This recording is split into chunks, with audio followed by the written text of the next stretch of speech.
আপোনালোকৰ উপস্থিতি আৰু বহুত ভাল লাগিল। আপোনালোকৰ জৰিয়তে আমাৰ চিৰাং ডাইটৰ প্ৰকাশ ঘটক আৰু ডাইটখনে কি কাম কৰি আছে এয়া এক আৰম্ভণি।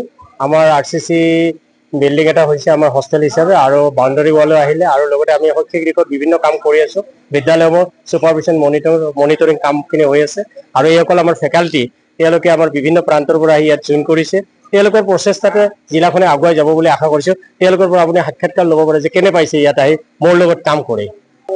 প্ৰথমে মই আপোনালোক আমাৰ যিসকল সংবাদদাতা সকলোকে আপোনালোকক মই কৃতজ্ঞতা প্ৰকাশ কৰিছো। আজি আমাৰ এই অনুষ্ঠানত আপোনালোকে আহি আমাৰ মনৰ খবৰ লোৱাৰ বাবে।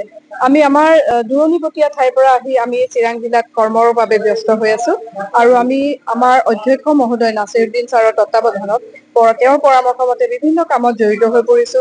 বিশেষকে কণ কণ শিশুসকলৰ যিবিলাক নিদানমূলক কাৰ্য ল'ব লগা হয় শ্ৰেণীকোঠালৈ, কেনেকৈ তেওঁলোকক ইনোভেটিভ উদ্ভাৱনী শক্তিৰে তেওঁলোকৰ কামবোৰ আমি কৰাব পাৰো বা তেওঁলোকক অভিযোজন প্ৰক্ৰিয়াৰে কেনেকে শিক্ষণ প্ৰক্ৰিয়াত জড়িত কৰাব পাৰো, এইবোৰক লৈ ব্যস্ত হৈ আছো।